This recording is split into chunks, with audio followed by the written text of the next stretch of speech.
Pocket ফাঁকা করার জন্য রেডি তো সবাই? এই কথাটা আমি কেন বলছি, তো চলো তোমাদেরকে এর রহস্যটা জানাই। তোমরা জানো সামনে বিশ্বকাপ আসতে চলেছে এবং বিশ্বকাপ সম্পর্কে প্রত্যেকটা গেমের ভেতরেই নতুন নতুন কিছু আসে, ফুটবল সম্পর্কে কোনো ইভেন্ট আসে।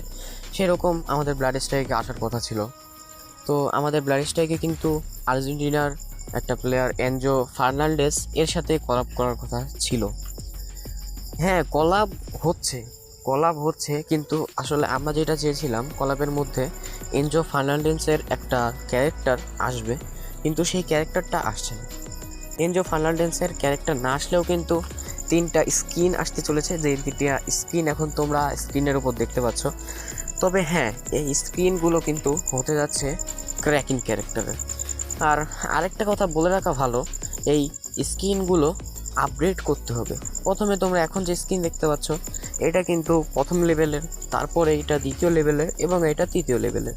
প্রত্যেকটা লেভেল পার করার জন্য আপগ্রেড করতে হবে এবং এই আপগ্রেডটার জন্য অবশ্যই আমাদেরকে মোটা অঙ্কের একটা গোল্ড খরচ করতে হতে পারে। তবে হ্যাঁ, এই 3টা স্কিনগুলোর মধ্যে এই পার্পল কালারের এই স্কিনটা আমার কাছে সব থেকে ভালো লাগছে। এর মধ্যে একটা ভয়ানক ভয়ানক ভাব আছে। ভাই দেখো, ব্লাড স্ট্রাইক কোম্পানি কত বড় একটা চালাক। তারা কলাপ করছে, নামে কলাপ।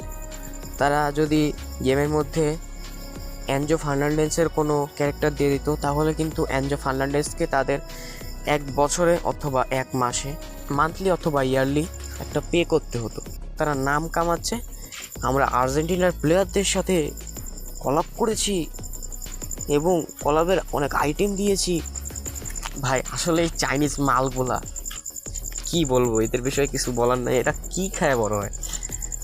আমাদের বাংলাদেশি ওই রকম যদি খাবার পাওয়া যেত ভাই, আমরাও খাইতাম, ঠিক আছে। তারপরে ওদের মতন ব্রেন দিয়া একটা ক্রিমিনালি গেমিং গ্রুপ তৈরি করতাম, তারপরে সেই ক্রিমিনালি গেমিং গ্রুপ দিয়া টাকা ইনকাম করতাম, কোটি কোটি টাকা। আর যাই হোক, সব কথা বাদ দেই, ভিডিওটা ভালো লাগলে একটা সাবস্ক্রাইব করে দিও।